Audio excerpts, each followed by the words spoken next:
So, white background, right?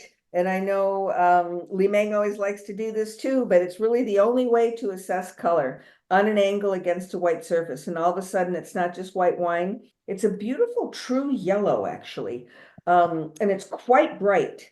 Maybe a teeny little bit of olive green towards the rims. I don't overthink the color. The color is not where we start to desperately decide what it is. It's what gives us a hint of what's to come and what we can refer to later. And I'm just going to move into the nose immediately. Aromatically, this wine is just beautifully fruit forward. And what I get is this combo of sweet citrus, like orange and mandarin, and ripe and fresh peaches and nectarines, the whole stone fruit category. And then also flowers, both fresh and dried. Honeysuckle for sure, and some citrus blossom as well. It's a beautiful aroma. It's distinctive. Right on the heels of that stuff, there's some other secondary but distinct aromas of ginger root. I don't know about you guys, but I use a lot of fresh ginger. And a little bit of an illusion. We'll see if it's actual. I don't think so. I think it's an illusion of honey and like sesame candy character. And there's a lushness to the aroma. There seems to be a little bit of inorganic earth right up front, but it's behind all this other lush expression. So I'm catching a little bit of maybe a salty character to the fragrance. I'm going to go ahead and take it on the palate right away and see if what we perceive on the nose is reflected on the palate. That's not a deal breaker in terms of good or bad. It's just an issue of interest. And by the way, for those who are joining us for the first time, we put these questions up for you to consider just because sometimes your mind needs something to hang on to.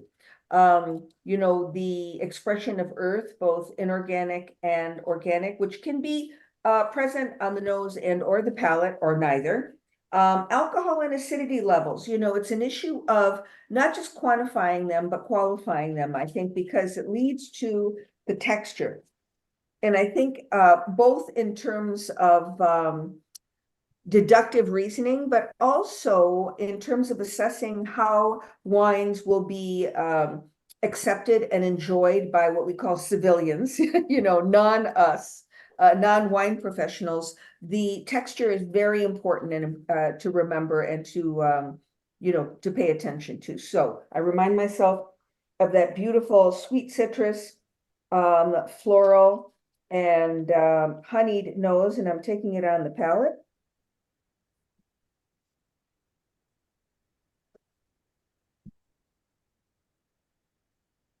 Two things. When you take it on the palate, there's the attack. And then when you hold it, there's a mid-palate character to the wine. And then there's a finish. So it's good to be sort of disciplined and not messy about how you perceive it. The first attack to me, the acidity especially, will always throw my head back a little bit. And I'm going to do it right now because it's quite mouth-watering. There's a salinity that I smell that is absolutely on the palate even more. But I want to take it on the palate again to sort of moderate the perception of acidity.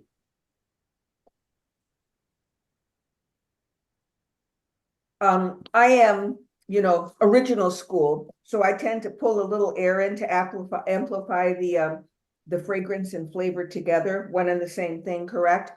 The acidity is mouth-watering. If I had to quantify it, I would say medium plus, verging on high, but it's padded by all the lush elements I perceived on the nose, that sweet citrus, orange, mandarin. There's also a little bit of a very pleasant bitterness or peel, zest of citrus, possibly a phenolic component from some skin contact. There's alcohol in this wine. I wouldn't call it high, but it's not low either. Medium to medium plus, I can feel it in my chest. A wave of the nectarine, peach, and even a little dried apricot. Stone fruit is really defining this wine to me. And then the florality. It's like chewing on delish flowers, both fresh and dried. The ginger, again, that honeyed character, but I don't think it's indicative of botrytis. Oak aging, interesting question. If there is, it's older barrels and used just to flesh the wine out a little bit. There is, I think, because of the mouthfeel, the evidence of lees contact. And hello, just to remind everybody, this is an anonymous poll, and you're doing us and all y'all, meaning each other, a favor by weighing in, right? Especially if you think it's none of the above. Check other and then tell us in the chat what you think it is. So, yeah. Albarino, So, yes. Maddie, there was a comment here from Akeem, definitely lees. That lees is that creamy quality that we're getting in here. Yeah, and it also comes across a little bit. To some people it can come across a little cheesy, and also there's an oxidative nuttiness to it. Not oxidation, but a nuttiness that implies a bit of bottle age to me. That comes across like sweet nuts, macadamia, and cashew specifically. It's a delicious and complex white wine all at once, which is, my idea of a good time. So let's see our options here. Albarino, Chardonnay, and Chenin. Both Albarino and Chardonnay, and Chenin, excuse me, are what I would call routinely semi-aromatic grape varieties, sometimes more aromatic than others, depending on where it's grown and whose hands. Chardonnay, with rare exception, is what we call non-aromatic grape variety. This is not, a character flaw. It just means that it doesn't have a strong expression of especially fragrance on its own. It takes its character from where it's been grown. And the regions we've been given to consider are Spain, pretty obvious for Albarino. The florality can weigh in there, right? Chardonnay, which can be grown everywhere, but especially consider, is this white Burgundy or is it a California Chard? We've been given Chenin, which is equally present and important in South Africa, certainly, France, certainly, Loire Valley, and I would say especially commercially in California. So I am dying to see how the poll turned out. Are they weighing in? Or are they being restrained? Absolutely. Today? I would say 85% participation is pretty good. The rest of you guys at 15%. Fantastic. I love Work it. harder next time.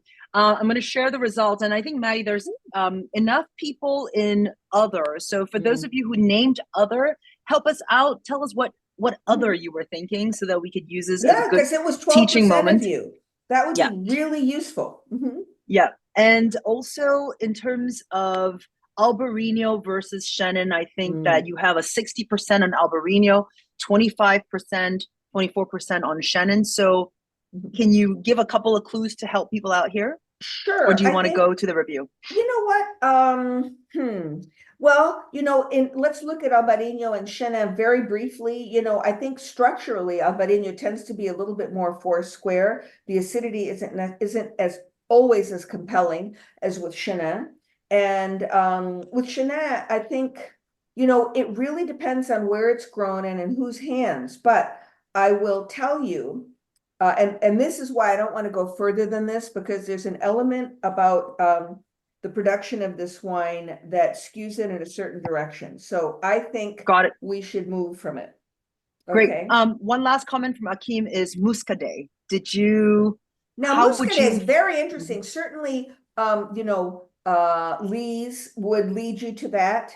Acidity would lead you to that. To my perception, the aromatics of this wine are a bit more expressive, unless it's like top flight Muscadet. So not wrong, just something that hadn't occurred to me. Thank you for being true to yourself. Great. I'm going to keep going on that, and we'll talk about a couple more choices here as we're Are we on our plane now? Absolutely. And I'm just gonna talk through while we're waiting for the plane to go. Venkat thought about Pinot Gris, Maddie, and Kevin thought about Chardonnay. So how would you address those two? To me, not wrong, especially in terms of the structure, the mouthfeel. However, I would say the aromatics on this wine are, a bit more in the direction of stylish, semi-aromatic to aromatic to be Chardonnay or Pinot Gris. They're not neutral. We are in South Africa. We are east of Cape Town. We are actually at a winery called Painted Wolf, which was named by the owners because that is the local name for a particular kind of wolf, which they are enthusiastically involved in protecting. And you will see from the map that they're located actually east of Cape Town, probably from the looks of it. Evan, would you say Stellenbosch or Paarl? But they are accessing grapes for the specific wine from Swartland, which I will tell you is producing some of the most exciting Chenin in the world, period, end of story. And there are Loire Savennière producers who are collaborating and going down to South Africa to work with the producers, especially those that are working with old vine Swartland Chenin. I mean, when you think of Chenin from Savennière, Europe, the expression is very lean, high acidity, austere, right? Tremendous age-worthy potential. In South Africa, at its best, what Chenin expresses to me is a density, a complexity, especially mid-palate when you hold it. It's got a little bit of a four-square character to it. Sometimes people play with oak, but not the people that are playing with or working with old vine Chenin from Swartland. This is, you'll notice, a 2021 Southern Hemisphere, and it tastes very fresh indeed. So that speaks to its aging potential. So rich, focused, layered, if I were to generalize about South African Chenin, sort of a richer, more concentrated style with both ripe and tart fruit. And I'm actually, everybody, reading Tim's lean and on the money description of South African Chenin Blanc. If you haven't picked up his book, we're studying it. So note to self. Swartland is gorgeous. I can't wait to go back to South Africa because I haven't gone to this area, but you'll notice these gorgeous mountains in the background with, we're talking dry, right? Hot to moderate, Mediterranean climate that's moderated by significant winds coming up from the southeast, the Cape Doctor, and also the Benguela Current. But you're inland here, and you don't have as much moderation from maritime influence, either from the Atlantic or from the south. Bush And Maddie, finds quite often. We have a comment here about Chenin Blanc that Jerry did not get that wet wool. Tim answered that wet wool equals sulfur. What did you say, Tim? He said that there wasn't that sort of sulfur thing. Yeah. I'm not erasing it from my subconscious because I use it, but you're defining it, which is great. Right. Yeah, wet wool usually is sulfur compounds of some kind. Do you perceive it in this wine? No, not at all. No. I didn't pick it up either. And I'm trained. I used to wash my, when I could afford cashmere sweaters, or, wool blends, that smell. But I didn't pick it up either. And you don't have to be concerned about it. What I mentioned, and Maddie, sorry, another question is only 18% of the folks were guessing South Africa, and almost 80% were in the quote unquote old world of Spain and France. Was there something that would have tipped people off more towards South Africa? Well, I don't, if we're talking Chenin, if we get the varietal, then, we'd be considering in Europe the Loire, correct? So Vouvray or Savennière. And I don't think this wine is an expression of either. If you were talking Spain, you're talking Albarino. So, this wine has minerality. So if we're talking old world, AKA Europe versus everything else, and South Africa's been around since the mid 1600s as a wine producing region. I think it's more an issue of a specific grape variety and its expression in a growing region where it has staggering potential and is actually performing on a high level. I think it has more fruit than Sauvignon. I think that the acidity is pronounced. It doesn't, it has some, by the way, residual sugar, but we're talking about 2 or 3 grams per liter. You know, it doesn't have the sweetness of demi-sec Vouvray, and it simply doesn't have the simplicity of what I would call, you know, California Chardonnay. I think that it is, instead of worrying about whether you're going to get it in an exam, just start paying attention to it. You know, make it a mission in life to pick up South African Chenin at all price points. And this is the 2 winery owners and folks who work with them, and they're very much committed to social diversity as well. Exciting wine, don't you think? Did I leave anything out, gents, or are we okay? No, it's good. I was going to say the one thing, and perhaps why some people might have gone down the Albarino route was, you were the florals and some of the stone fruit characters that you were talking about. For me, I'm getting more appley stuff. I'm getting sort of like yellow apple, bruised yellow appley, a little bit of cooked quince or something like that, which to me are again sort of another genre of descriptors and associators that I have with Chenin Blanc. Occasionally they can be more tropical. Juicy fruit gum is another classic. But you know what I forgot, Evan? This was very important. They include Viognier in the production of this wine. So which might give that a little bit more of a peachy lift or something like that. And floral lift. So there you go. Hold that thought. There you go. That's a little bit of an unfair twist that I left till the end. So don't beat yourself up. No, but still very Chenin. Yeah.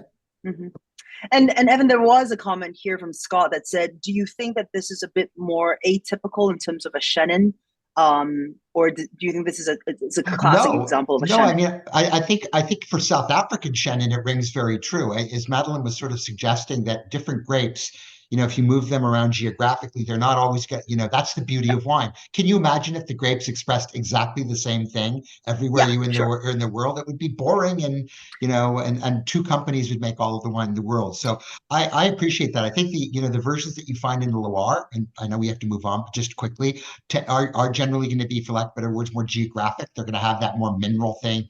Sauvigniers are lean and austere and mean and chalky and stuff like that. Vouvrays are coming from this tufa soil, are chalky. And here, this is truly more of a pure expression of fruit and all that, and that sort of more of that kind of bruised fruit. Madeline referred also to the dried floral elements that suggest just a kiss of age on a wine. But to me, it shows very expressive. And if you go through a flight of South African Chenins, that element will start to ring through to you.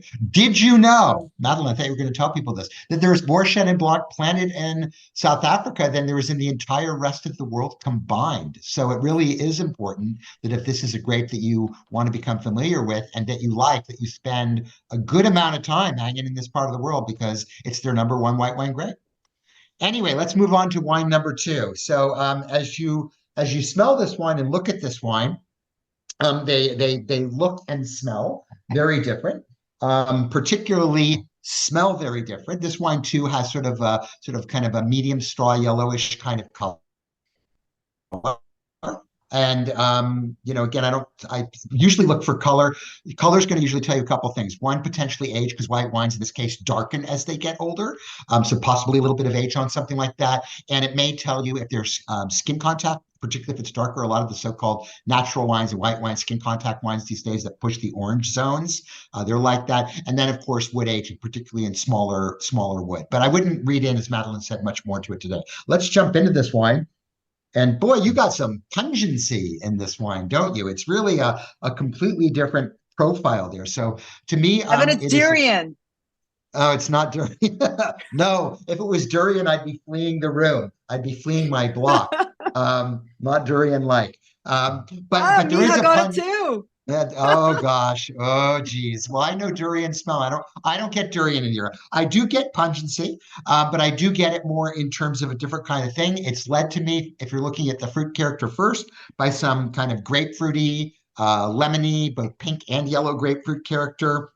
There's some strong florals in here, citrus blossoms and elderflower. I wouldn't call it quite gooseberry-ish, but there is sort of that kind of greenish fruit element to it. It really comes off more in the expression of the herbal nature of it. There's a really powerful, almost like sorrel or semi-cilantro, the sweetness character that you get there, not the soapy stuff that Tim doesn't like, but the sweet element that you can get from cilantro. It also has some tropical notes. There's definitely passion fruit in the wine. There's a little bit of what do they call it? Sunrise papaya, Hawaiian papaya in it. And yeah, just a lot going on. There's a bit of earth, probably more turned dirt, maybe a kiss of salinity. Maybe that's just power of suggestion from Madeline before. What I'm not getting here is like strong amounts of oak. There might be some oak here, again, based on the color, and we'll see and get some confirmation in the palate, but not. But it really speaks to sort of a very forward,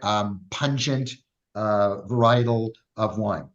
And it, looking at the questions here, well, let's go for the texture. Let's go ahead and taste it.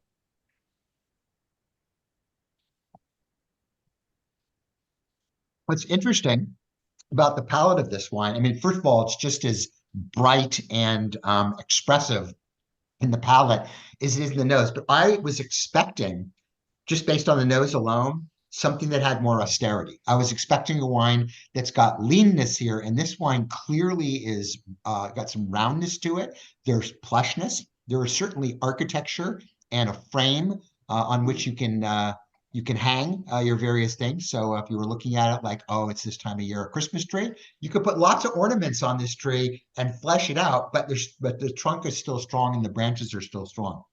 It's round. It suggests to me some creaminess to it, maybe some oak, larger, older oak, maybe some lees again, something like that.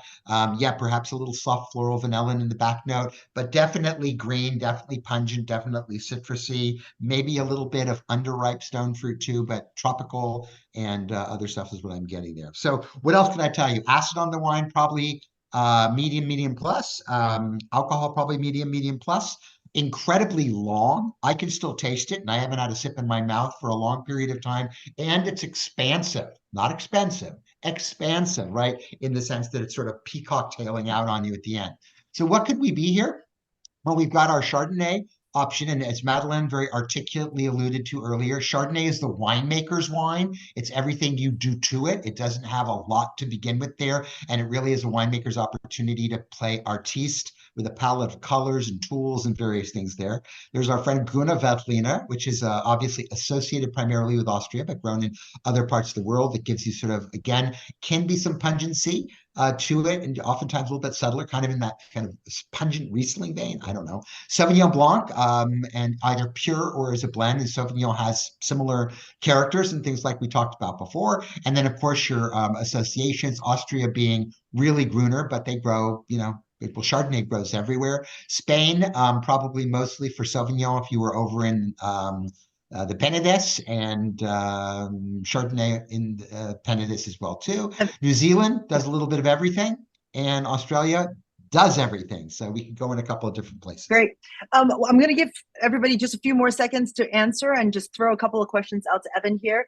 Do you get any lime, Evan, in this wine? Yeah, no, it's definitely citrus and unripe tropical driven. So some form of lime. I called it grapefruit and lemon, but there's certainly a liminess to it. If it was a lime, it's probably not your sort of classic lime. It's probably more of a sweeter lime, like a key lime or something like that, which is I've got some key limes here.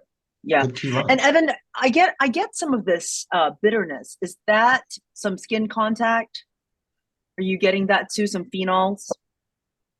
I'm not getting much phenols. There's a very soft bitterness to it, but it's not a driving thing in the wine. And phenols are always going to kind of pull at your mouth and leave your mouth sort of semi-astringent, but also bitter.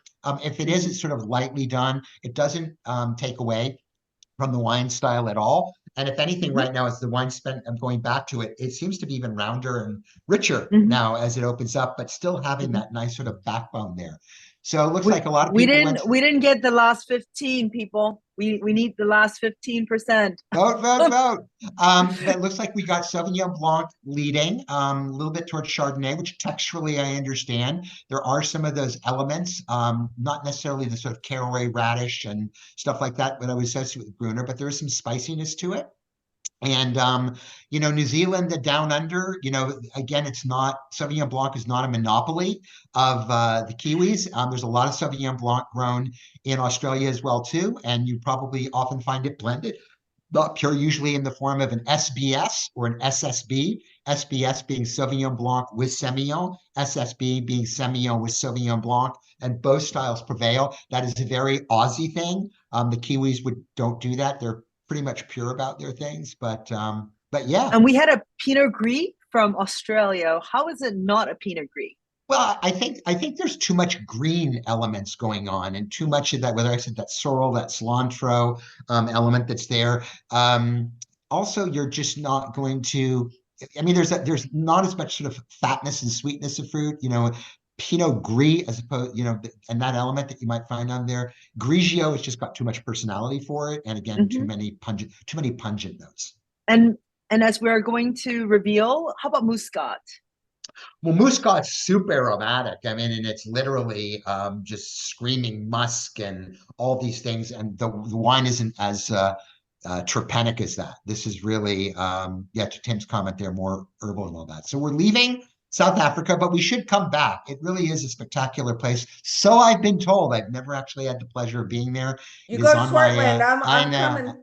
You come too. But we're going a long ways away, but we're staying down in the Southern Hemisphere. So those of you who were down in the Antipodean part of the world, we are finding ourselves over to New Zealand. We are finding ourselves to the South Island. We're finding ourselves to the northern part of the South Island, specifically to the greater region of Marlborough, and specifically to the subzone. This is an estate plot wine of Renwick, spelled Renwick, pronounced Renwick. And Renwick is down on the southern banks of the Wairau River, about 10 clicks from Blenheim, which is sort of the biggest city in that area. It's not really a city, it's sort of a big town. But this is the Nautilus Winery. And the folks at Nautilus were establishing their winery. It's owned by a gentleman named Robert Hill Smith, who started this winery back in 1985. Back then, there were just about 80 wineries in New Zealand. Today, there's well over 700. So a lot of those in the Marlborough area. So things have really grown there. But what's interesting here is that, most of us associate a couple of things with Sauvignon Blanc coming out of New Zealand. Number one, it's either that it's like pungent on steroids, either being sort of that super green, super gooseberry, somewhat catty at times. For those of you who have cats, you know what that means. And this one has that, but in a more restrained thing. It's got a little bit riper character. The Renwick is part of the Southern Valleys, and the Southern Valleys generally do get a little bit warmer than, say, the Awatere would or the Omaka Springs or any of those other outlying areas these days. And as I mentioned before, and I hope you picked it up, it does spend time in oak. So this wine has been aged in larger, older oak for about 9 months on the lees with batonnage, which definitely sort of tempers the otherwise oftentimes very aggressive nature of the Sauvignon Blanc there. So I wanted to show you that other side of it, the softer side, dare I say, the quieter side of Sauvignon Blanc out of New Zealand. But the other thing is I want you to look at the vintage. This is a 2020. And I think that what's really cool about this wine is if you didn't know that ahead of time, you would have said, oh, the wine's going to be tired and all that, because we have been weaned. We have been raised that if you're drinking Sauvignon Blanc from New Zealand that's anything other than essentially current vintage or the vintage before, that it's going to oxidize and fall apart and whatever. And if anything, this wine is brighter, frankly, than some current vintage Sauvignon Blancs, obviously not of the same pedigree level. This is not an inexpensive Sauvignon Blanc, as you can see there on the SRP, but it's very select. It's only made, it's called The Paper, and it's only made in a couple of years. This, I believe, in 2020 is only the 4th vintage of this wine they've ever made. And they made a whopping 350 cases of it. We're lucky It's enough really to good, Evan. have a few for all of you. Really good. It's And like it pushes it's out of the way transcending for Sauvignon low-level Blanc. New Zealand Sauvignon Blanc. This is It's great. very recognizable as this part of the world, but it's got so much complexity and class and element to it. It's at once firm in terms of structure, but it's got generosity to it. It's got some florals. It's a little, got a bit of a kind of flinty cyllinic thing in the very back bite, but just a lovely wine. I'm a big fan. I have to call timeout. We're tossing around the word pyrazines in the chat, and I think define it. at this moment, Tim, we got to play my Huh? What is the pyrazine? How do we get it? And why are you telling us that this wine has a lot of pyrazines? Okay, so I have to be Inigo Montoya and sum up, right? So pyrazines, we're talking methoxypyrazines. It's a chemical compound, and you find it in Sauvignon Blanc and all Cabernet Sauvignon family grapes, of which Sauvignon Blanc belongs to. And pyrazines smell like green bell pepper and jalapeno and elderflower and things that are green grass, green herbs, things like that. Okay. This wine's pretty extreme, right? So who is it? Where is it? Where is it? Kevin. Kevin. Right. So Kevin, some people, struggle a little bit at first with the pyrazines thing. And I always say, you got to do one thing. So next time you go to the grocery store, get a green bell pepper, then put it in a bowl and put it in your refrigerator and leave it. And after about 7 to 10 days, it's going to start to decompose. And every time you open the refrigerator, you're going to be assaulted by pyrazines. And at some point, your brain is going to cross threshold and you're going to get disgusted. And you're going to take the bowl outside and throw the bell pepper away. Okay? Don't do it inside. It's bad. Also, if you're going to do this, let your roommates know because they may hate you. But the deal is, once your brain Don't reaches open that the threshold, fridge. you're going to be able to detect pyrazines in the next county. Okay? Trust me on that one. The thing I also want to point out is that this is, classically New Zealand Sauvignon Blanc. To me, it's almost a little bit of old school because it's extremely pyrazinic, but it's got sulfur in the form of thiols and thiol esters. And that's what happens when you put sulfur and pyrazine and Sauvignon Blanc under screw cap, because screw cap, not a lot of oxygen involved. And that anaerobic environment really emphasizes the sulfur. And that's the first thing I smelled. And to me, it was powerful on this. And it helps identify the wine. Great. Thank you, Tim. What's cool about Okay. this is you're looking at a couple of pictures here, and this is the Nautilus estate. I don't think this is the Renwick property which they own, but it's That's a great. beautiful part of the world. Yeah, I mean, Beautiful. there's no area, by the way, in New Zealand that's any further than 50 miles from the ocean. This is Clive on the left-hand side. He is the lead winemaker. He has been there since essentially the very beginning. And Tim, who's joined them more recently, but just some lovely folks, some lovely wines. And while this does have the pungency, as Tim alluded to, the aggressiveness of Sauvignon Blanc from New Zealand, I think it's kind of that they've turned the volume down on it a little bit. The pyrazines are not bell peppery. I think they're, to Tim's point, more elderflowery and just a really classy one. So thank you for allowing me to share it with all y'all, and onwards. All right. Yeah, and I just want to add one more thing about that. If you go back and take a sip of the wine, to me, one of the great things about this wine is the texture. And the texture is like glass or shimmering water that's flowing. And that to me is all about finding trials, but it's also the quality of the fruit and just how good the fruit is, the raw material. And also winemaking with a delicate touch and not doing too much. So bravo to those guys. Yeah. Mid palate, there's a depth of flavor that's just terrific. Really, it's Sauvignon Blanc at its best. Yeah. All right, Tim, right. I'm relying on you to help us catch up here. I love it. That's never happened before. Okay. All right. So everybody, now we're going to do something completely different. So let's take wine number 3. And as you tilt it forward in your glass over a white background, there's a lot of depth of color. So suspicions are the wine could be old, could have been an oak for a while. What else? Could it have been skin contact? We're going to find that out pretty quickly. And and let's find out. All right. So I would describe this as literally a medium to deep yellow in color. There's a little bit of gold. There's a hint of green. It's clear, reflects a lot of light. The Terrace Lakes Marangoni. Surprisingly, for a wine with that much color, they're kind of like medium to medium plus. They move fairly quickly. Interesting to me. Okay, and then on the nose. Oh, that's lovely. Okay, there's a lot going on here. Okay, there's some wonderful floral notes. I'm going to get to them in a second. There's quite a bit of fruit. It's like a veritable cornucopia, if we can say that. So there's a lot of sweet citrus. There's Meyer lemon and mandarin, and maybe key lime. There's also stone fruit, and there's yellow nectarine, and there's apricot especially. And then there's some ripe tree type fruit. So there's yellow apple, some brown pear, some Asian pear. And what else did I miss in that? In terms, all of that is fresh and ripe. And then there's definitely some floral qualities. They remind me of citrus blossoms, other white flowers, can't really name them. Some tropical fruit too. So I think there's definitely some mango here. So there's quite a bit of fruit going on here. In terms of the non-fruit, besides the floral, there's some really elegant and very restrained herbal things like verbena and maybe some ginger and ginger spice. I'd add to that, there's capers. Yeah, there's savory things to it. But notice it's very subtle, so there's a lot of fruit going on here with that floral. The earth and mineral department, not a lot. I think there's some mineral qualities, but it's very minor. The fruit really holds center stage here.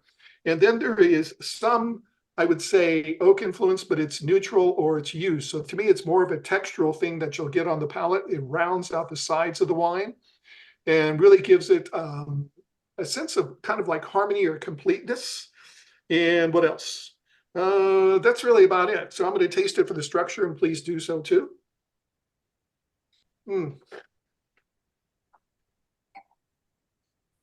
Okay.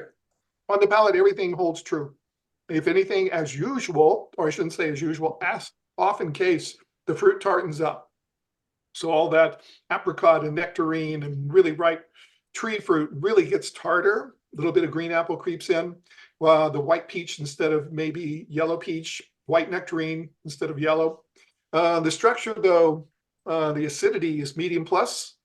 If you compare it to the Chenin Blanc, yeah, not nearly as high. What else? The alcohol is solid medium plus. And there is some phenolic bitterness on the finish.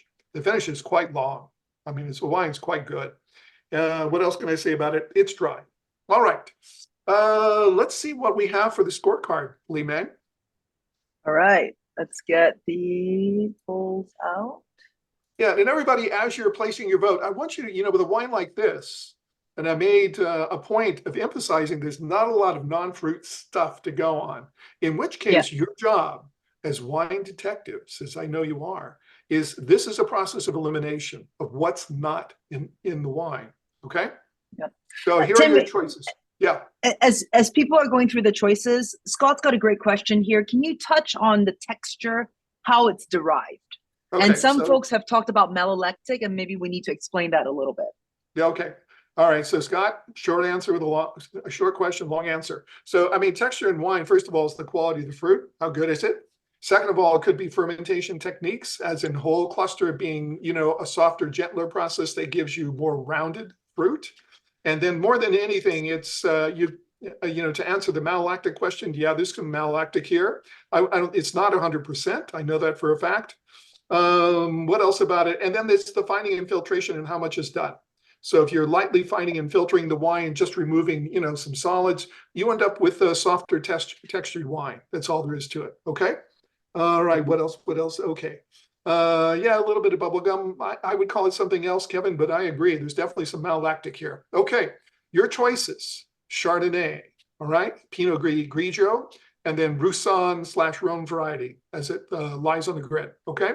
With Chardonnay, we're looking for the holy trinity, probably, of malolactic lees content and oak. Keep that in mind. Pinot Grigio, for me, this wine, Pinot Gris, yeah, a lot of fruit, but a lot more expressiveness in terms of floral, but also, what else? A little bit more non-fruit and maybe not as much acid and maybe a little residual sugar on top of that. Okay. All right. So your choices for region, you've got France for Chardonnay and Pinot Gris, and possibly Roussanne for all three. You've got Italy for Pinot Grigio. You've got Oregon for Pinot Gris, and Chardonnay certainly in California for, well, all three of those. Okay. So Tim, we didn't have Viognier as an option, and it's come up a couple of times. Is that a good guess? Okay. So Hakeem, flowers. Does the wine smell like flowers? Viognier is a fully aromatic grape. And does it have phenolic bitterness? Like a lot. Because Viognier is a fully aromatic grape along with the Gewürztraminer, Muscat, and Viognier and Torrentes. And all of those are really floral, and they've got considerable phenolic bitterness. Okay. And in the case of Viognier, if it's high quality, odds are it's got oak on it, and it's treated like Chardonnay. So you've got lees and malolactic too. Okay. All right. So here we go. A lot of people went for Roussanne and Rhone variety, which is great. And they went to France. The only thing I would say about this is, again, how much did I say the wine was minerally? In New Mexico, we would say un poquito, very little, okay? All right, so let's see where we're going. We're going to hop on, the stealth fighter jet, the master of the world jet. And we're going to go, quite a ways. Okay. Now, So it's going to be Tim, there's a overnighter. question here there's a question here from Madison.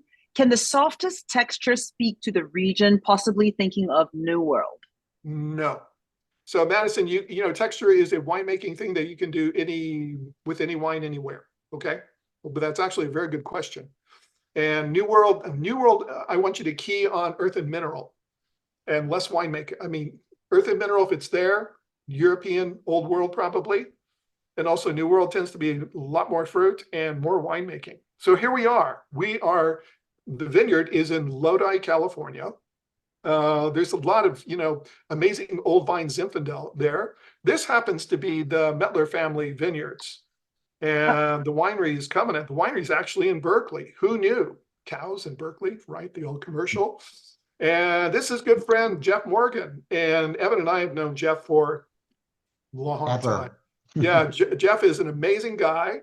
He is like a multifaceted individual. He's a great jazz saxophonist. Can't believe he called this mensch. What a great word for a mensch. Yeah, it is. That describes Jeff, But I also say that, I knew Jeff way back in the mid-90s from teaching at the Culinary Institute in St. Helena, and he was doing great wine marketing classes. So he's to me, one of the best guys for that in the business. And now since about the early 2000s, he's made wine in a facility in Berkeley. And he makes a fantastic Napa Valley Cabernet, but he makes 20 different wines from appellations all up and down the California coast, also Oregon, also Israel, believe it or not. So I would have to say Roussanne, for those of you that are freaking out about Roussanne, remember there's no crying in baseball, so there's no freaking out in wine, okay? My comment about, what's not in the wine. Okay, first of all, there's not pyrazines. And I hope that you tasted wine number 2 next to this and go, yeah, there's no pyrazines.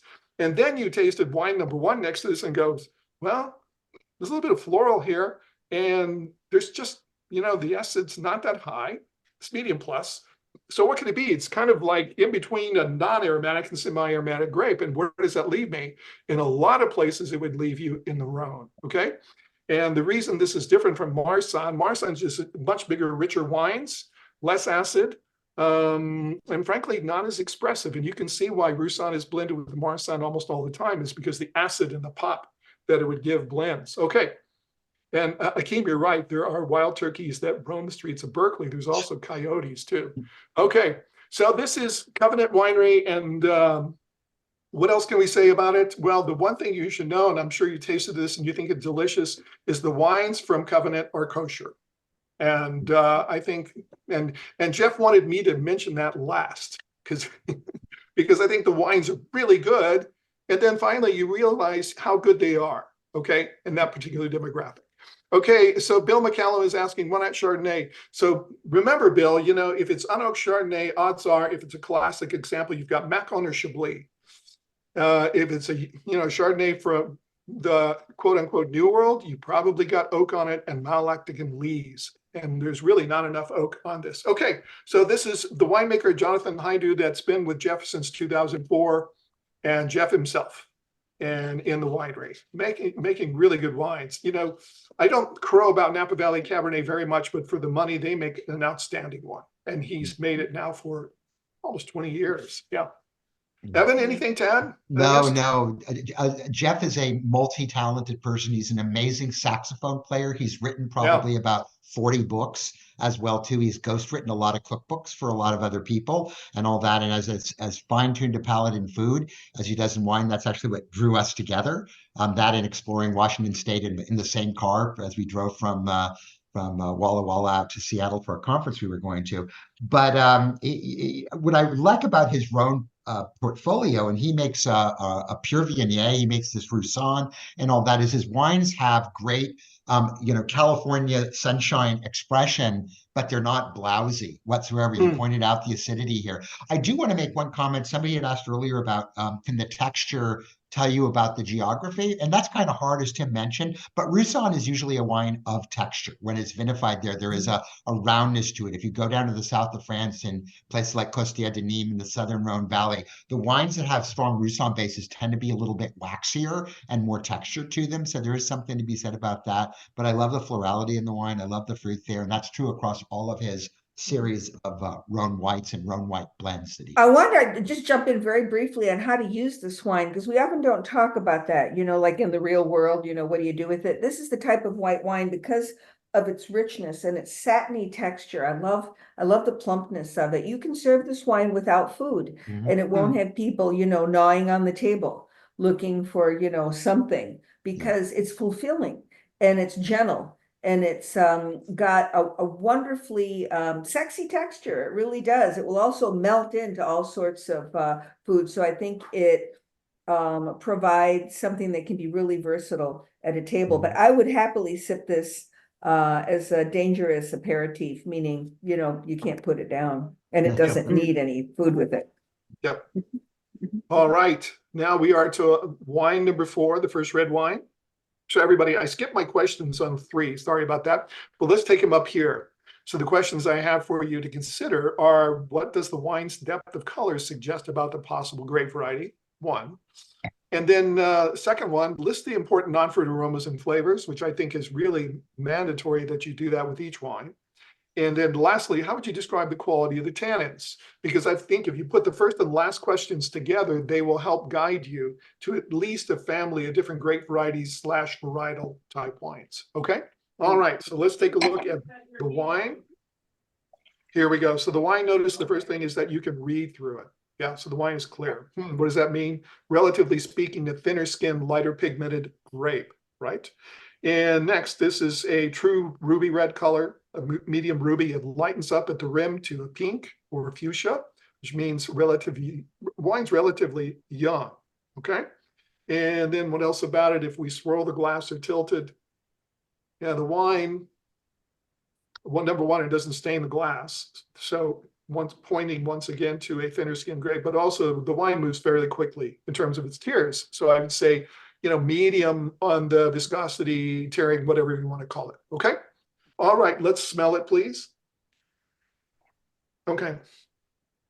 It's very pretty nose. Yeah. So the wine's predominantly, in terms of the fruit, it's red, right?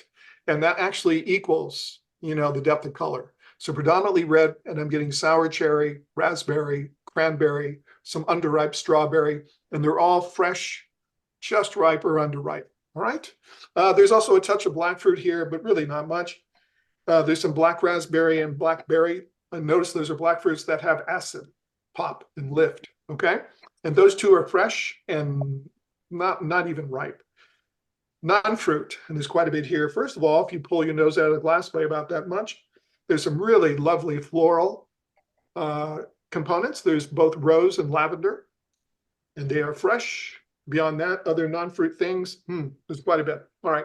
So there's some tea leaf, almost bergamot, and there's mandarin orange, peel, not flesh, but peel.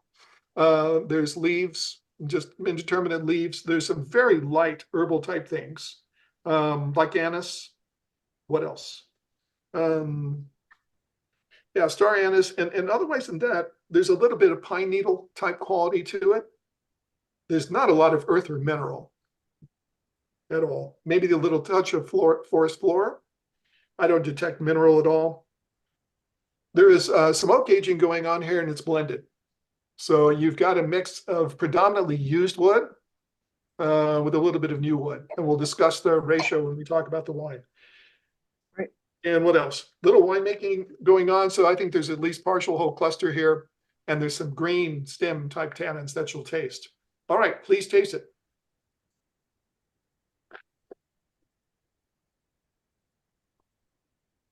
Okay. So all of our suspicions are confirmed. Number one, fruit got really tart. It's almost all red. In fact, it's cranberries and craisins. So they're tart and they're tannic at the same time. What else about it? There's more oak on the finish, but before we get there, you can taste lavender. You can taste the orange peel. What else? Tea leaf, star anise. Yeah, a tiny bit of forest flower. There's also some really kind of savory candy like sassafras or horehound candy. Yeah, not much earth at all. A little turned soil. That's it. The oak is more apparent on the palate, and I get that as light spice and vanilla, a little bit of toast. And then in terms of the whole cluster thing, the stem tannins really come up. They're green and they're in the middle between the fruit and then the oak and everything else. Okay, structure, the wine is dry, the alcohol is medium, acid is medium plus, and the tannins are medium. Notice how the tannins are soft, but the acid really carries it and the finish is quite long. This is really quite good wine. Again, good winemaking.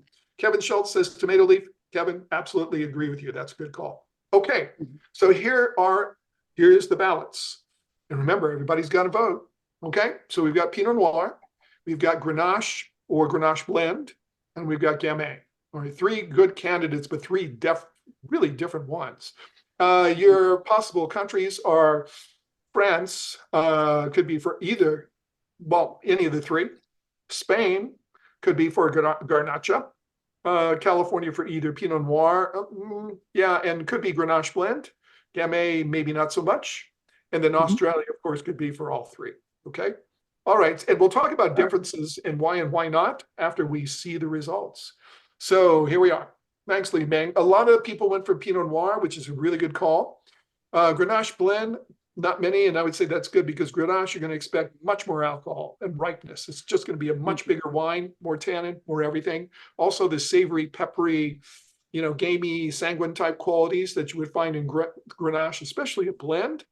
And then Gamay, if it's classic Gamay, probably talking about Beaujolais, in which case you would have carbonic maceration, as well as the stem inclusion, which we do have in this wine. Most people chose France. The other thing I could say is, again, I made a point of saying how earthy is the wine? Not very earthy at all. Okay, so I really couldn't go to Europe on this. And then some people went to California, which was an excellent choice. All right, so let's see. Let's take a look and let's see what we have. And this is a wine from somebody, I know pretty well and think he's a great winemaker. And we don't have far to go for once. No, we're driving. This would be just like we're Ubering. Drive, and we would be there. So we're going to Napa Valley, Mid Valley on the east side, and this is Fela Wines. So Fela is, the brainchild of Aaron Jordan, just a fantastic winemaker, and also a top viticulturist, and founded in 1999, I think.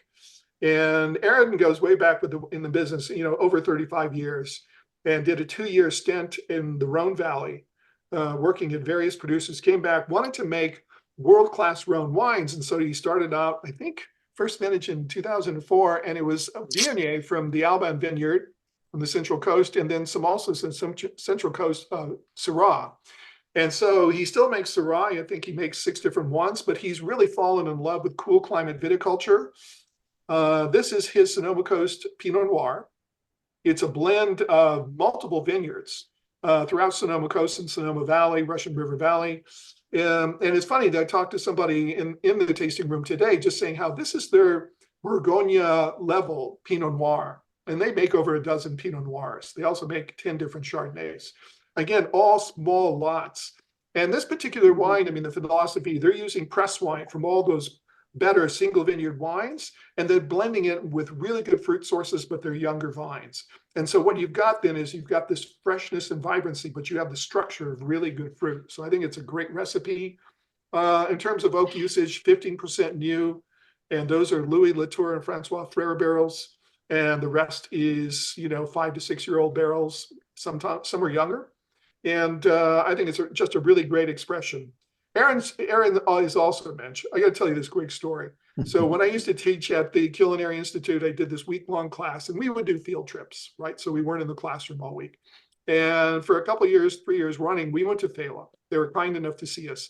And in 2011, which in the teens was probably the worst vintage in terms of rain and weather, it was horrible. And our class happened to be up there right in the worst week when it rained constantly. and we had an appointment there, and they were kind enough to see us, and Aaron took half an hour to talk to us. And here he was, he looked like hell. He looked like he hadn't slept in 24 hours. He was covered in mud, and yet he thought it was important enough to talk to us. So he's an amazing guy. Great winemaker too. If this is their Bourgogne, Yeah. level wine, this That's is a pretty good. hell of a testimony to him, if you Yeah. don't mind my opining. Wow. Yeah. Tim, there are a few questions here. The difference between Sonoma/Russian River versus Santa Barbara. And I got to say, Akeem, if you got to Pinot and California, that's pretty darn good. So don't be too Well, hard on yourself. Yeah, I think, Evan, you can speak a lot better to Russian River Pinot than me. I would just say, generally speaking, 30,000 foot, to me, Santa Barbara Pinot traditionally has always been more herbal than Russian River. And then, Evan, I'm going to turn it to you. Yeah, and I think the challenge with saying Russian River is not this sort of like monolithic little area. Russian River can be sort of cool and literally at the coast in the Sebastopol Hills and in the Green Valley, and then you can move all the way inland, close to the town of Healdsburg in the Middle Reach, and even further east than that into the so-called Eastern Hills. I think for most people, when they think of Russian River, they're thinking of the Middle Reach. They're thinking of Bacigalupi and Rocchioli and William Sellium and Gary Farrell and all those people who make those sort of rich, creamy, voluptuous styles of wine. Whereas those, when you get to the coast, are kind of lean and mean. So there's probably, I think the structure of Green Valley and the structure of Sebastopol Hills on the western side in spitting distance of the water of the Russian River structurally are a lot like what you find in Santa Barbara County. And as you get further to water towards like Santa Rita, they're probably a little bit even more herby, more green, more kelp.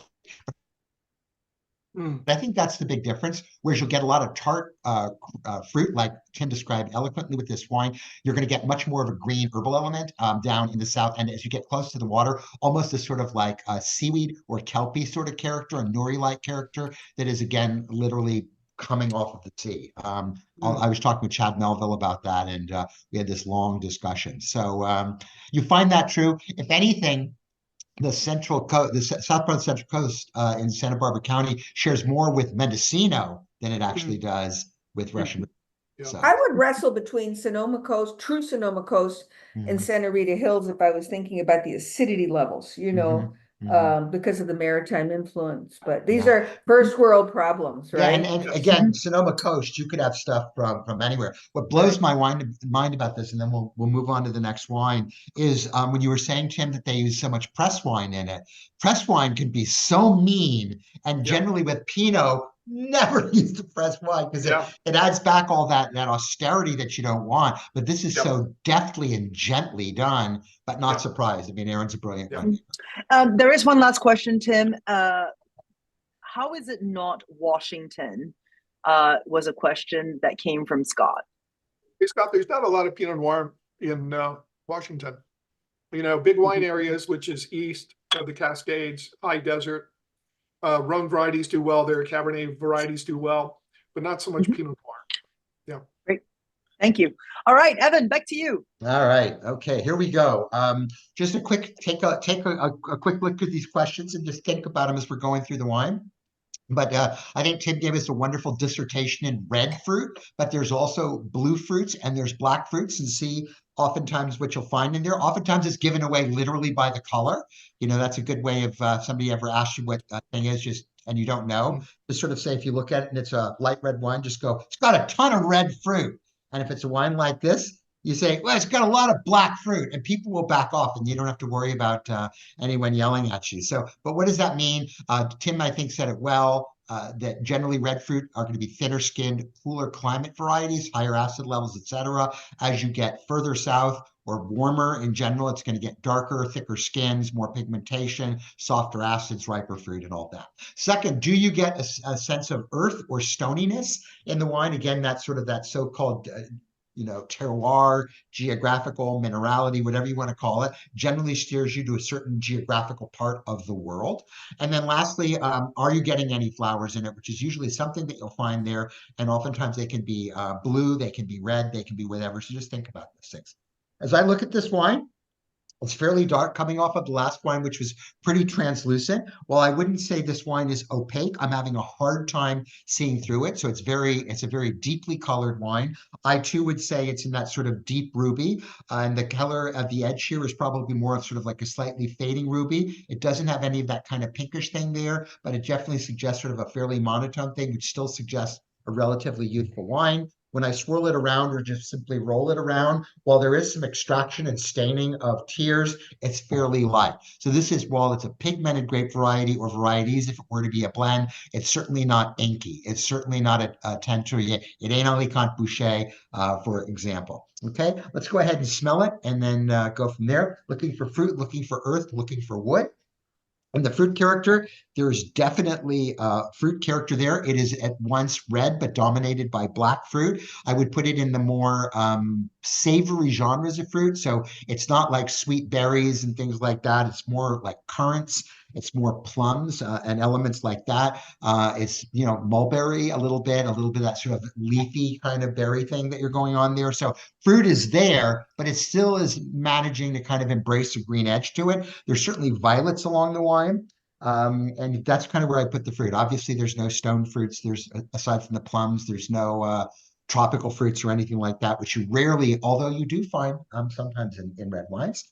There's also an earthiness. There's some mushrooms and mushroomy character to it there. There's green peppercorns, not so much cracked black pepper, but more like a green pepper element to it. There's leafiness to the wine. I would call it kind of tobacco, both classic tobacco leaf, but also almost an element of like sweet pipe tobacco or something like that. There's a little bit of bay leaf in there as well. And then there's this sort of pronounced in the back, but growing, particularly as you aerate the wine, sense of place, sense of minerality. I would call it a stoniness. I might dare move into the realm of almost a graphite type character. And then there's the oak, and the oak is sort of nicely layered on the wine. It's pronounced, it's present. There's sort of cacao, and there's mocha, and there's clove, and there's sorts of other things there. But it's a really well architected thing. I mean, you've got strong fruit, you've got strong earth, you've got wood. The wood's not overly dominant. The fruit character is more savory by nature, but still fruity. And it's ripe, and it's definitely starting to show. I wouldn't call it. It's not jammy, but there's definitely sort of an element to it. I think I saw a quick thing that popped raisiny for a minute. I wouldn't call it raisinated fruit, but there's definitely sort of that riper element, sort of when a plum turns into a prune, or when a berry turns into something slightly just beginning to dry. Structurally, And Evan, are you getting mint or eucalyptus on it? I'm not getting anything as strong as mint or eucalyptus. I'm definitely getting herbal elements to it. I was sort of describing it more as like bay leaf or tobacco or something. There's definitely something green there, and that's really part of the DNA of this wine. Mint to me, although it can be done subtle, probably a bit of an overstretch. Other herbs I might, you might throw some thyme in there. You might throw some, very soft rosemary character. Mint has got that at once sort of sweet, very camphorish type thing. And eucalyptus is really strong. And I'm not getting anything quite that strong. I really associate that with down under, particularly, and Australia. Occasionally you'll find it here. Occasionally, if you'll find it, if there's a vineyard near some eucalyptus groves, and some of the sap falls, it finds itself into the soil, you could find that. Heights Martha's is particularly well known for that. But minty to me comes off like, BV Private Reserve minty, or again, some of the down under types of But minty. there's a subtle herb element, correct? Yeah, there's definitely herbal. Yeah. Absolutely, herbal and leafy is like where I would put it. And then as far as the structure goes, sorry, I got distracted, and then I just spit back on myself. The wine is probably, it's got medium plus to pushing higher in acid. It's got a medium plus level of alcohol. The tannins are deceptively big. There's some good winemaking on it, but my mouth is definitely drying out, and it's a bit astringent in the palate, and drying out the more it sits in my mouth. Unlike the wine Madeleines that you're talking about, you could drink that Roussanne by itself. This is not a drink by itself. Stare at the clouds and have a conversation with your friends. You really need some food, probably a fairly large slab of something fleshy, like a Tyrannosaurus Rex or whatever you like to eat. But there's also a generosity to the wine, and there is a deft winemaking skill and all that. It doesn't come off to me as being 100% pure. There's a lot of things going on, which suggest to me more of a choir than a soliloquy or a solo thing. It's very long, very expansive, very well made, and quite ripe. Too, which is an interesting juxtaposition against some of the more sort of earthy elements of the wine there. So what do we got choice-wise? We have Merlot, and Merlot is a blend, so it could be pure Merlot or Merlot blended with other things. And this whole blending thing that you see on all three of your choices here resonates with me because you have that sort of complexity that you get when you put like-minded grapes together. Tannat as a blend, which you would probably not so much find well, Merlot might be in a lot of places. Tannat is relegated to a few parts of the world, parts of France, parts of Uruguay, a few places here and there. Tempranillo or Tempranillo could be in a lot of different places, and that's a grape too that changes personality depending on location, kind of like our Chenin Blanc friend earlier.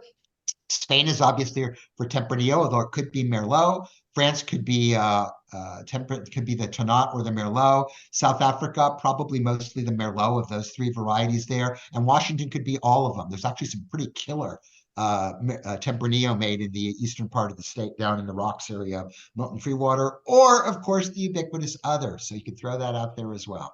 So we have some other. We have Amarone. Uh-huh. We have Sangiovese, Brunello di Montalcino, and we have California Zinfandel. And Okay. looking at the results so far, which I'm going to share in a second, I think there's a bit of confusion on this one. So good luck, Evan. Okay, Amarone is a monster truck. Amarone is going to be turbocharged, big alcohol, super raisinated, and probably off dry. None of which this wine is. So I would probably move on from there. As far as Zinfandel too, Zinfandel is going to be riper, richer, fatter, bramblier. This wine shows some restraint, and the greener elements that are in there, from the tobacco leaf to the herbs to all of that to the so-called, green elements of pyrazines. We saw pyrazines as a element in a white wine on wine 2. You see pyrazines as an element of a red wine on wine 5 would probably also steer me away from some of those others.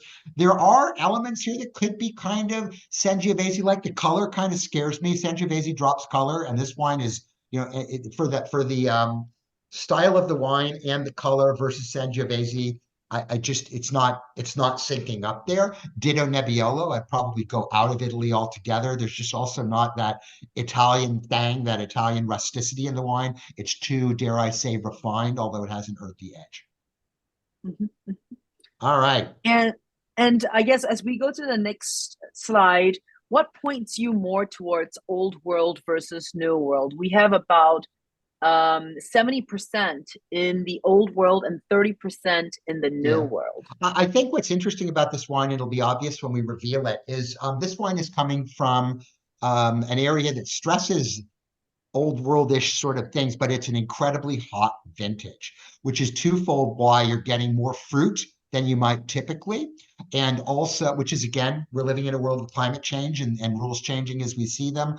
And also what might be giving you that sort of slightly riper than usual, for those of you who went Amarone, for those of you who went Zinfandel, but it's not, but it's not what I would call desiccation. It's not raisinating, which is why you would rule out an Amarone-ish thing here. We're actually in France. And we're in the Bordeaux area, and we're in Saint-Emilion, so we're on the so-called right bank. But if it's as you're going to see in a minute, it is from the 2019 vintage. I was in Europe in 2019, and I can tell you that when I landed in France and then traveled around until the time I left, it didn't drop below 103 degrees until the last day I was there. Temperatures like that in cool places like Normandy are fairly unusual, and obviously down even in places like Bordeaux, it was also quite warm. So they would call that, in that part of the world, a vin or a millésime californien. So a California-like vintage because it's riper than usual. But and because it's riper, it's masking that. So I think in its essence, it does have the tobacco, it does have the bay leaf, it does have the pyrazines, it does have all of these things that would take you by Bordeaux. But because of the warmer year, and you might remember, for those of you who've been with us before, remember when we did that 2020, which is also a warm year, Burgundy a few years ago, everyone called it New World and Russian River. But again, that was because of the warmth of the vintage. So this is a particular producer, Chateau Boutis. They are located in Saint-Emilion. They're located in sort of the eastern area on this wonderful sort of limestone soil bed. The wine has great acidity. It is owned by the Milliard family, and Marc Milliard is the son of the owner. He's been making the wines there since 1996. He's assisted by his sister. That's not his wife, that's his sister. And they own 57 acres on a single parcel, all contiguous, which may be true on the left bank. You see that a lot in Bordeaux. You don't see that a lot in Saint-Emilion, where people are kind of scattered here and there, and certainly not a parcel that is that large. It is planted 88% to Merlot, but then there's 10% Cabernet Sauvignon in there. So you're getting both a little bit of green from the Merlot. And by the way, Merlot can be minty. So, for people who are picking something up on that, oftentimes described as sort of a cool menthol character, and some Merlots, usually not the Bordelais Merlot.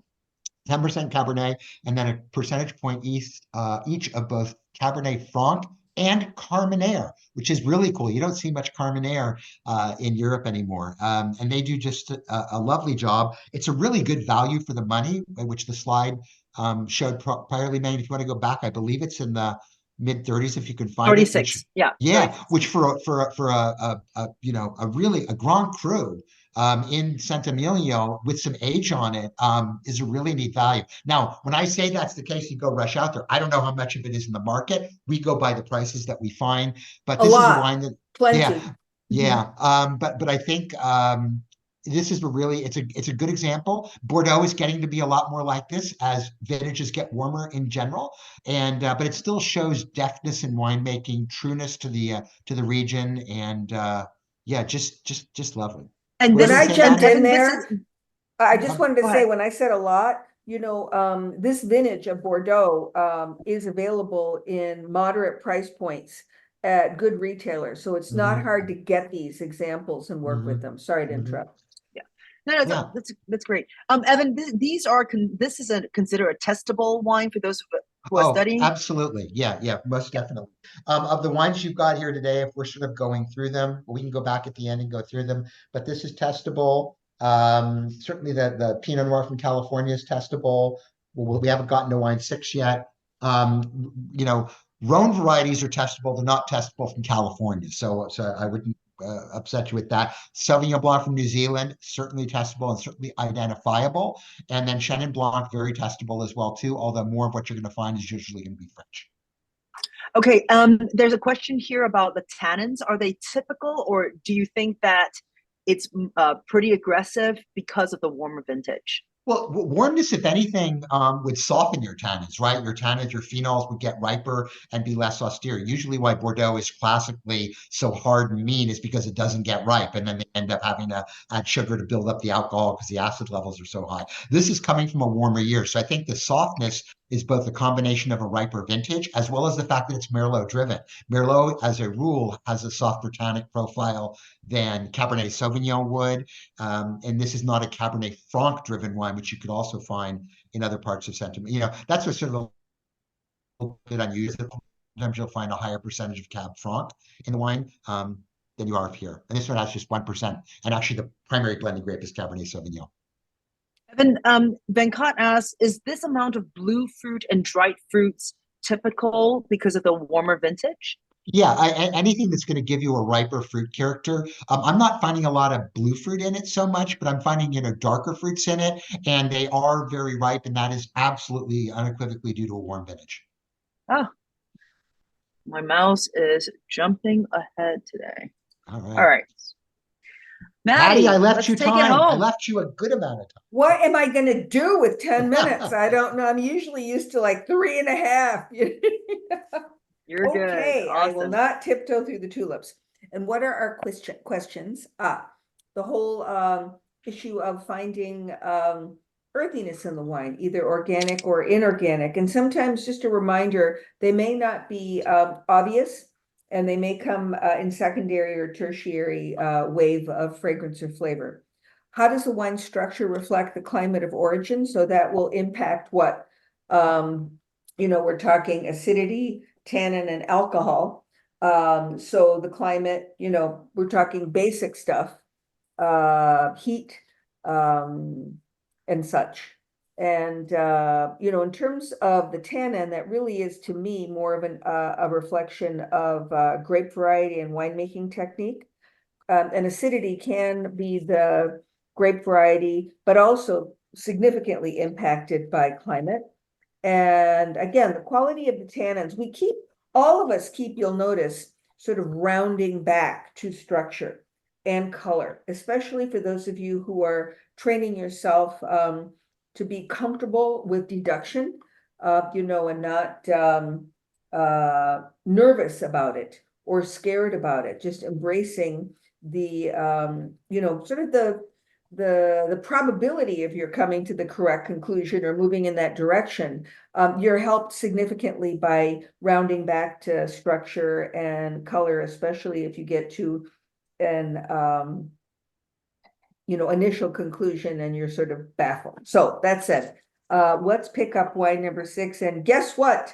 Turn your glass gently. I am never going to get the color out of this glass. This is staining it permanently. I know with dead certainty, right? So this is thick-skinned grape variety or varieties. Remember, monovarietal blend, things to consider. The center is completely opaque. Compare it to the Pinot Noir, just in case you're wondering or struggling with the opaque and translucent thing.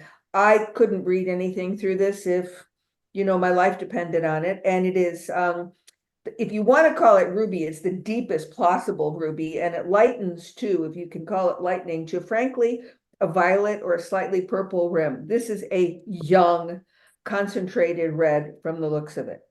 And aromatically, it is a wave of, I would say, blue and black fruit. On my first approach, I don't get much red. It may appear a little bit later. And again, aromatically, it's coming through as not overripe, but perfectly ripe. It's not moving into jam, though there might be a little bit of a baked quality to it. Very concentrated. It smells wonderful. It also, when I smelled it earlier, because I cheated, right? When I first opened it, before we said hello to one another, the oak was sitting on it, and it isn't any longer. It's integrated, which to me is a good sign on a young, rich red. So the oak is expressing itself in terms of dark chocolate, what I always call the Starbucks smell. Coffee, but sort of espresso, dark. There is a flower. We've been talking about flowers a lot today, and here they are again. And these are sort of pushier. They're rose and violet to me, both fresh and probably dry, but fresh on the nose. I smell licoricey, phenol-like quality in this wine. It's not a primary element, but it adds expression. Or depth, I should say. What's striking me is this is obviously young, and I smell alcohol too. It's piercing my nose a little bit, but I'm getting layers in a wine that's obviously a bit heroic in terms of its structure. Let's see if that is true on the palate as well. I just love this wine. Gorgeous. Talk about mid-palate. If you left it up to me, I wouldn't say anything. I would just sit there and hold it silently because there's such a depth of flavor and the quality of the fruit. Whammo! There is both organic and inorganic minerality, but it's, Rocco Rama for me. It's got a really strong expression of inorganic earth. There's the oak too, but again, beautifully integrated with all that dark fruit. If there's red fruit in it, it's losing the battle. It's probably in there, but I think the black and the blue fruit are running over it. The flowers are on the palate as well, particularly, I said violet and rose initially. I think lavender too.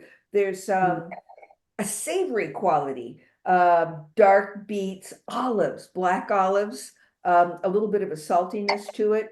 And I'm not a big mushroom fan, but I'd say some, portobello mushrooms, truffles, fresh black truffles. I had them recently, like once every 5 years, so they made an impression on me.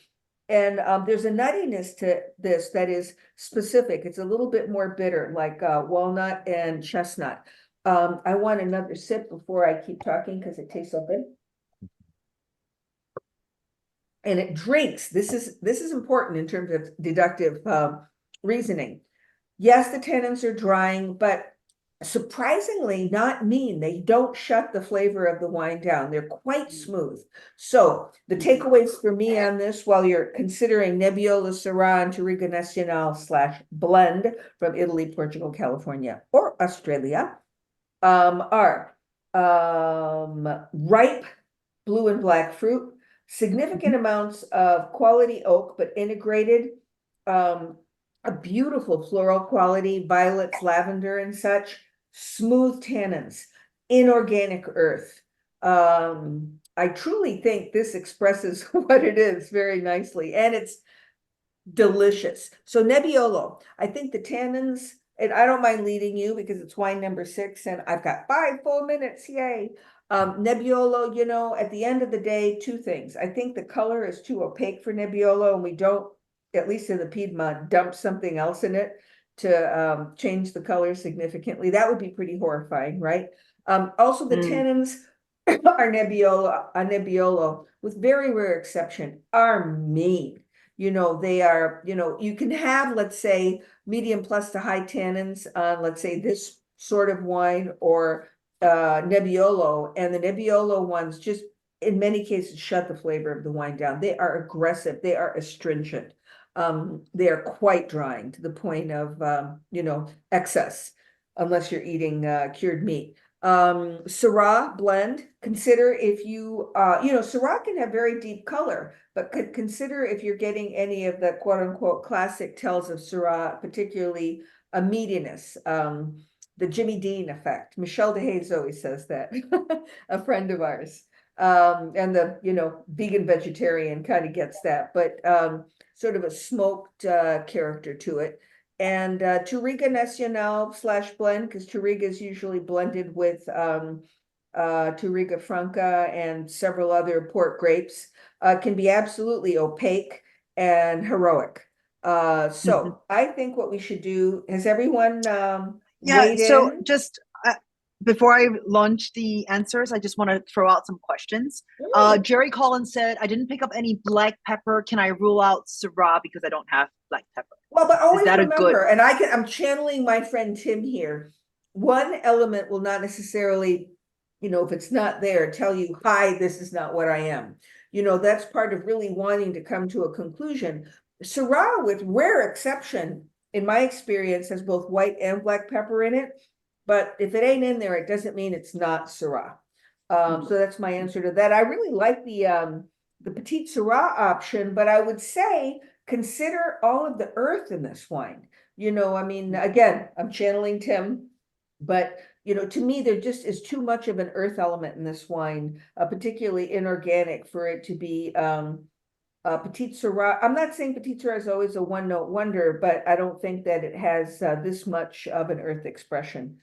Yeah, absolutely. More of an organic earth expression as opposed to inorganic. Are we driving or flying? We're flying. Yay. And You guys I want to just point.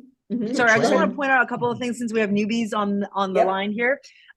If you're looking at the label, obviously everything is rebottled from the bigger 750 bottles, but there is this little sticker. So if you're revealing and you're trying to figure out how much is this alcohol, some of you mentioned that it's very alcoholic, you can actually peel back this. All the information is behind this little sleeve sticker here. Thank you, Madeline, for that invention that we put in here. It was her idea to make sure that we could still have this. Yes, I can be a harpy if I feel passionate. Yes. It has the varieties and all that, and we have arrived in Douro. In the Douro, and it is indeed 14% alcohol, but don't forget, friends and family, that when you import something into the United States, it has, I believe, a 1.5 leeway, so it could be a little bit higher. Yeah. We are in Portland. I mean, until quite recently, 10 plus years, maybe pushing 20, where a lot of these top port producers started making, at least initially, small and then significant amounts of dry, beautiful red wines from their noble port varieties. And, you know, very fast story. I was lucky enough to go to Portugal thanks to Evan on a trip. Did not make it to the Douro, but we sat down with some young Douro producers when we met at a restaurant in the South, and they were saying how they started doing this stuff, where they were making dry reds from their port variety so they could drink something. Their importers were tasting them and going, what the hell, this stuff is great. Can we have some from the United States? And they'd go, okay. You really think you can sell this? And here we are. I think these are staggeringly beautiful Cabernet Sauvignon alternatives, something that I look for. And look at this land. If I really behave myself, maybe I'll get to go to the Douro with you, Evan. You know, what you've got is, in terms of geography and climate, I mean, gorgeous, remote beauty, steep slope, schist up the kazoo, very hot summers, cold winters. You've got you know, mountains that actually act as barriers for the influence from the Atlantic. And the closer you get to the Spanish border, the drier it is. And this is a producer that is actually the collaboration between two very famous winemakers. By the way, the paragraph that Evan writes is a profile both on the grape variety and the producer and the growing region. I'm telling you, I'm not just flattering him. He's really good at this, and he distills information beautifully. And I loved what you said on the second paragraph of this wine, akin to the Left Bank Red Bordeaux, aka Cabernet land. Red wines in Portugal's Douro Valley are built on the foundation of blends, with Touriga acting the part of Cabernet Sauvignon. That's an inspirational sentence, Evan. And again, smooth, dark, concentrated, floral, big time, something it doesn't share with Cabernet, you know, other than a touch, and that rocks, whether you want to call it graphite, you know, expression, schist, what have you. I think this is a beautiful expression of why we should be paying attention to the Douro. Don't worry about being examined on this. Much like Old Vine, South African Chenin Blanc, you know, run towards this category for staggering value. You know, I mean, this, to me, is the only other category I can think of that is an interesting alternative to the Cabernet Sauvignon drinkers that are intractable, and God bless them if they want it. You know, we should give it to them. But Douro Reds, and also frankly Priorat and Monsant, you know, that gives them that density. I made it on time. This- 1 minute Absolutely. late. This is a Ling-Ling. $25 wine that you could put away for 15 years. Or You know, more. it's got Yeah. incredible bounce, and part of it is the whole well, it's not so much the euro, but it's the Portuguese internal thing. The values for the money, you know, I think in dry red wine today, Portuguese reds, but certainly for people who are Cabernet drinkers, these wines should be replacing unaffordable Bordeaux in your cellar, unaffordable And Napa Napa Valley Cab. Cabernet Right, in your right. cellar. Put these And in it will age, right, Evan? I Yeah. mean, like in your cellar. decades. Have you had older Douro Red, Evan? Yes, I have. Yeah, I dead have. jealous. Yeah. Jealous. I mean, not aged Barcavelia, but I've had some, 15, 20-year-old Wow. like that, and they hold their shape beautifully. Evan, there's a question here from Jerry. The will this dry Douro category save the Douro, especially with port sales going down? Well, there's a couple of it. It's an interesting question, Jerry, and I'm glad you asked it. So on the very top end of port, like vintage ports and the 40-year-old tawny ports and stuff like that, that market is a very strong market, and the prices reflect it, and the scarcity of the wines reflects it. Where you're starting to see port kind of soften is on the what they call the apéro end. So like in a lot of, not so much here in this country, but if you go to Belgium, if you go to France, if you go to the Netherlands, and even if you go to the UK, oftentimes people just have like Ruby Port as an aperitif with their, instead of having a gin tonic or whatever. So that part of the market is starting to go away. So it is being gradually replaced by what are some of the uses I can do. So there are dry Douro Reds of all shapes and sizes. Some of them are meant for everyday drinking. Clearly, this wine is not, and you've got wines of even greater gravitas than this wine. But I truly believe it to be an underappreciated category, and one, if you are indeed squirreling away wines and are doing so on a not Bordeaux first growth budget, you can get 8 or 10 bottles from the same price you can get one bottle of Lafite.